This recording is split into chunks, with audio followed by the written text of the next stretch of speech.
Jackie, and I am the Emerging Tech Specialist for the Muskegon Area District Library. Thanks for joining us for our introduction into Microsoft Excel Part 1.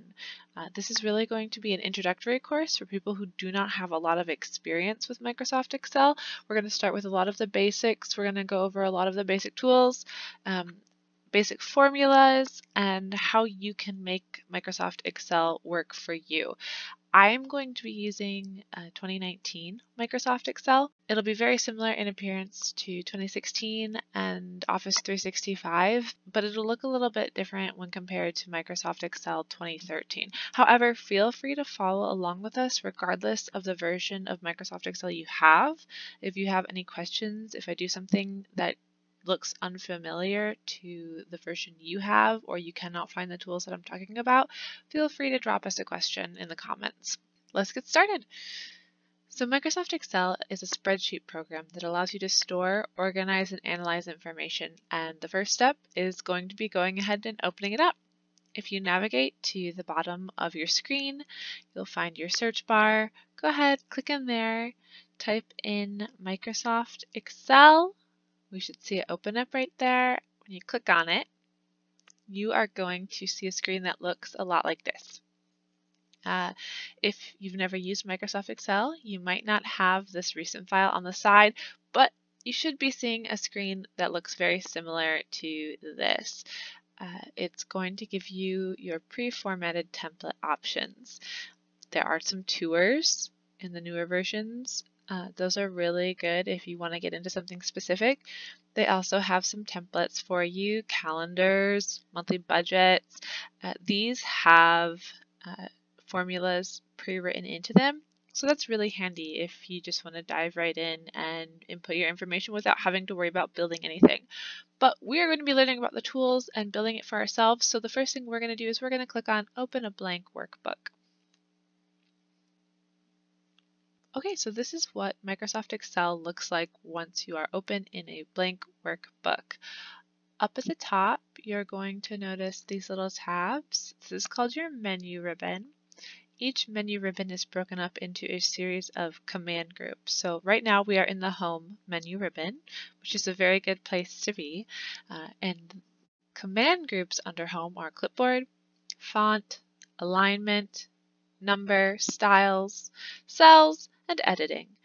Each of these command groups have different controls in it that are related to their command group name. So for example, under Font, we're going to see what our default font is, our default font size, how to make our font bigger and smaller by one step, different styles we can apply to our fonts, different colors. This is going to be where we do our work. This is called our workbook. Down here on the bottom, we are going to see sheets. So right now we only have one sheet. We can easily add more just by clicking on that little plus sign right there. So for example, if you were doing a monthly budget and you wanted a new sheet for each month, you could have the whole of 2020 from January to December just laid out right here all in one place. On the other side of our screen, we are going to have our document views. This one is our normal view. We have a page layout view. So for example, if you wanted to print this, you click on page layout and it would show you what's fitting on a page break view so you could see multiple pages at once. We have our zoom. Unless you're printing, the zoom is not really going to play a super big role here. We are going to be working in our workbook in these little rectangles. These are called the cells. So the cells are going to hold our information for us. Okay, so to get started, we're going to talk about some of the controls we have available to us in our menu ribbon. So the first one we're going to go to is we're going to go to File.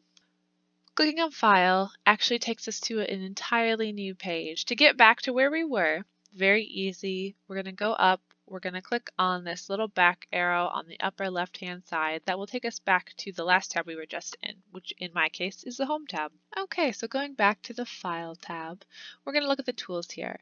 These tools affect our entire document. So the first thing we're going to look at while we're in our file menu is one of the most important tools, and that's the Save As feature. You'll notice that right above it is the Save feature. They work very similarly, but the first time you open a document, you should always go to Save As first, because in the Save As tab, you're going to be able to tell your program, which in our case is Microsoft Excel, exactly how you want to save your workbook. So we're going to click on Save As. So under this Save As, it's going to give you some options to save it. These are places that I have commonly saved things. If it's your first time in here, you might not be seeing anything here, and that's totally fine. We're going to go ahead and click on Browse. What's going to happen now is it's going to open up an Explorer window for you, where you're going to be able to pick where you want to save your document.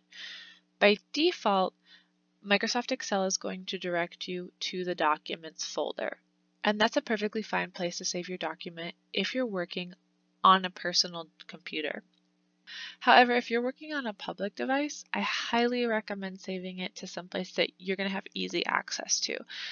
If you are using one of the public computers at the Muskegon Area District Library, I highly recommend saving your document directly to the desktop. It'll be very easy to find, and then it'll also give you a little bit of a visual reminder when you close out of your program. You should see it right away on your desktop. Now, the computers at the Muskegon Area District Library do have a special function where if you log off, everything on the computer gets erased, so you don't have to worry about sharing any private information. However, that's not necessarily the case for all public computers. So if you're using Microsoft Excel on a public device, just remember to double check with the owner and see what exactly happens with your information once you log off. So right now, I'm going to go ahead and save it under Documents because I've already got some folders there that I want to save mine in. However, you can go ahead and save yours wherever you feel comfortable. If you're unsure, try either just Documents or Desktop. Now, once you've found the place where you'd like to save it, on the bottom of your file manager, you're going to be able to choose a couple things. The first one is File Name. You can go ahead and name it whatever you'd like. I'm going to call mine Test. Underneath that, you're going to be able to choose your Save As type. The default is the Excel Workbook. If you click directly on it, you'll be able to see all of your options, and there are a lot of options. We're not going to worry about that right now. If you just leave it as Excel Workbook, that's a file that Excel can open, and you can come back to it and edit it anytime in Excel. So we're going to go ahead and leave it at Excel Workbook. When you're happy with your name and your location, and the Save As type is set to Excel Workbook, go ahead to the bottom right and click on Save.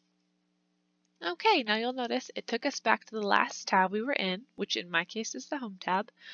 We're going to go back to File, and we're going to just work our way through the rest of these tools here.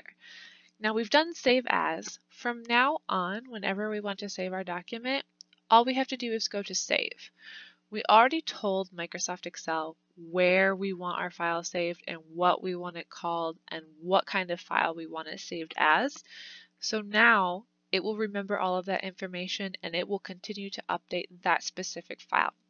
Going to save will tell the computer, take all of that information I already gave you and use that.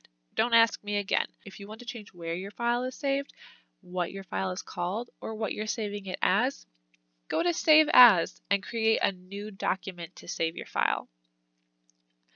Okay, so now we'll just start at the top and work our way down. Info is going to give you a lot of the information about your document. For the most part, you're not going to have to worry about this.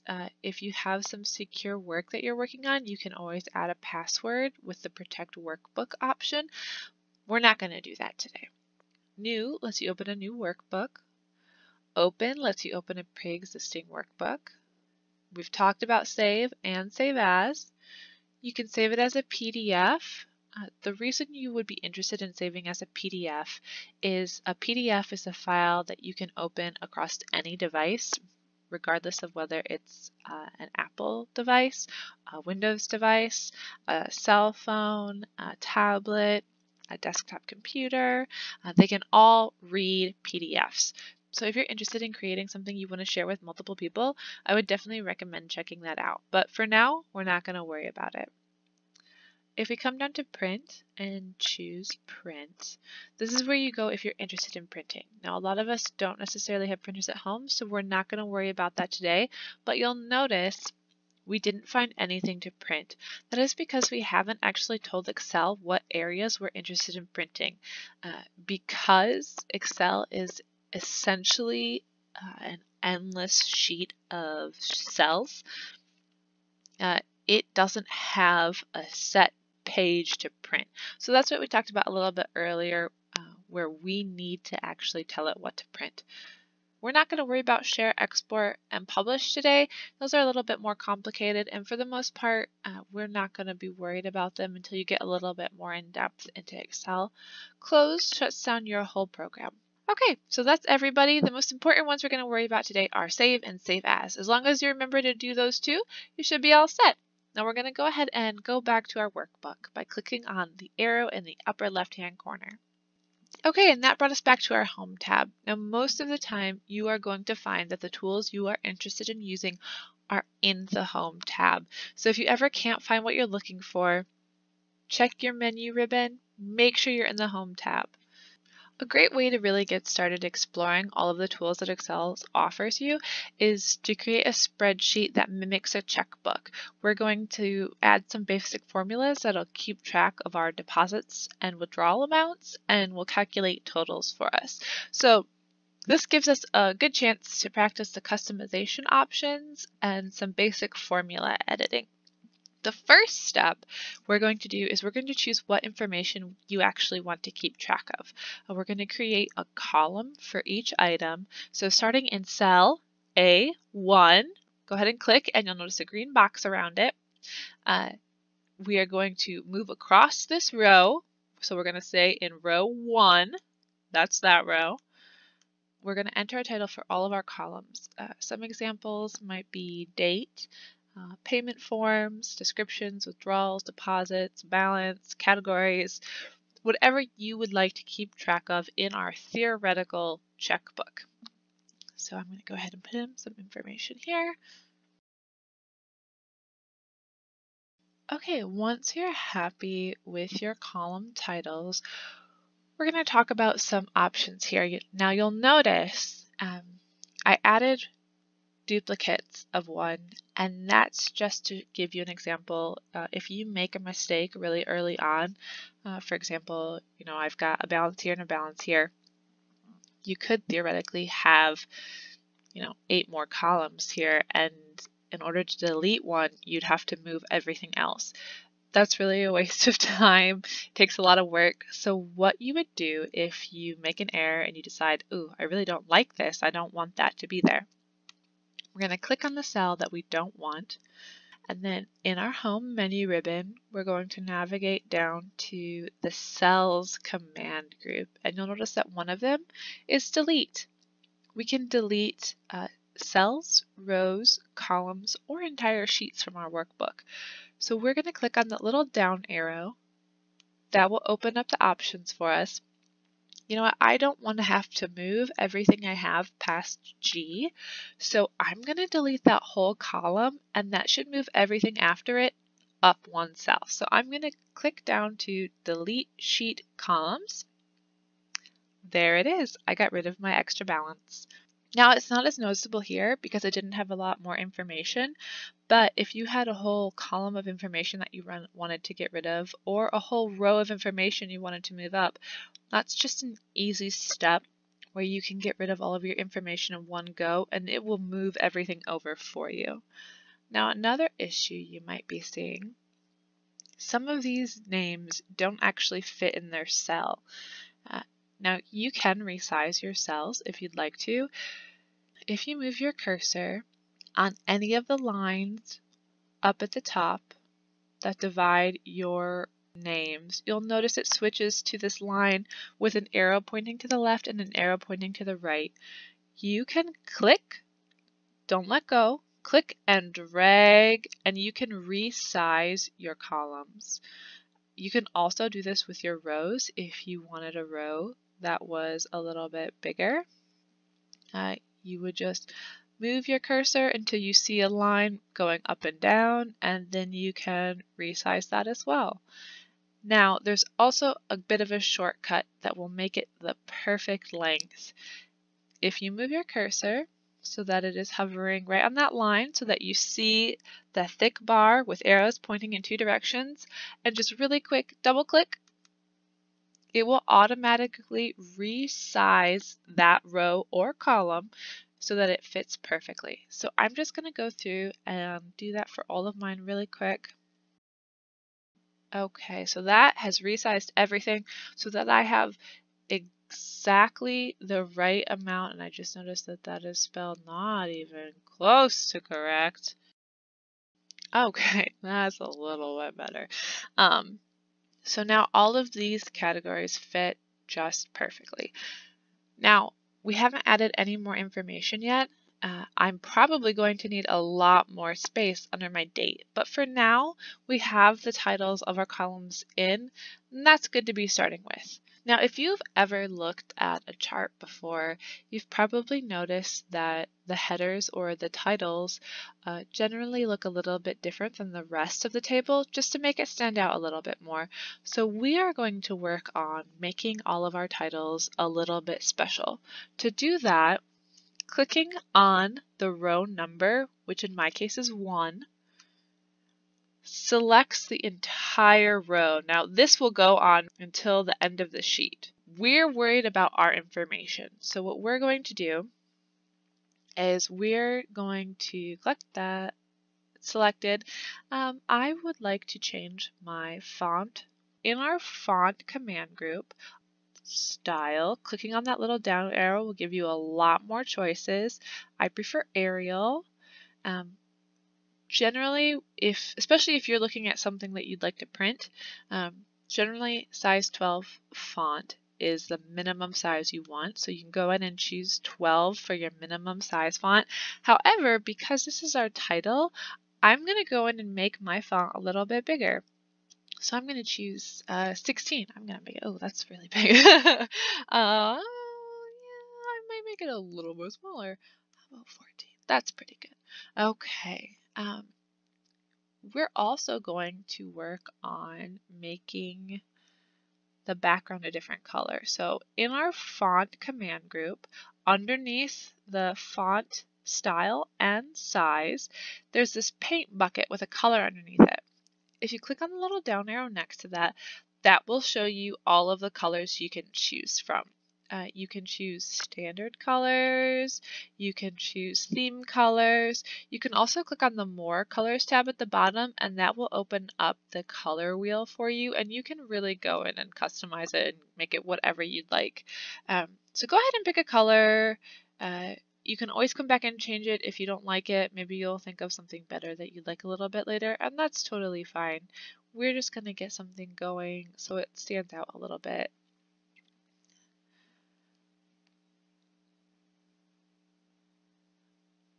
Okay, now if you choose a really dark color, you might need to go in and change the color of your font. Right next to the paint bucket, there is a letter with a color underneath that. That is the exact same color picker, except it's for your font instead of your background. So I'm going to go in and pick a color for my font, and because I chose a little bit darker color, I'm going to choose white instead of black. Okay, now if you've made a lot of changes like I have, you might have noticed that a lot of your columns no longer fit in the cells again. That's fine. We're going to do exactly what we did before. We're going to double click on those lines dividing our columns, and we're just going to resize them so that they fit a little bit better.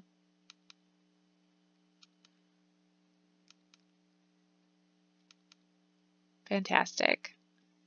All right, now I'm actually deciding that text is too big. I'm going to keep it size 12 so it fits a little bit better. And I'm also going to tell it under my alignment, I would like this text to always be in the middle of the cell, regardless of whether or not it fits perfectly. Now, because we can also choose the height of our cell, if I make my number 1 column fatter, you'll notice they're all at the bottom. I want them to be in the center and in the middle. So above the alignment, we're going to choose the middle align, and that will put it perfectly in the middle. Okay, we'll take a break there and we'll pick back up next time with our introduction to Microsoft Excel Part 2. If you have any questions, feel free to drop them in the comments, or you can visit the Muskegon Area District Library's website at MADL, MADL.org, and you can fill out our contact form there and reach out to us with any questions. Remember, the Muskegon Area District Library serves Muskegon County with 10 local branches, and you can access our digital resources 24/7 by visiting our website. Thanks! See you next time!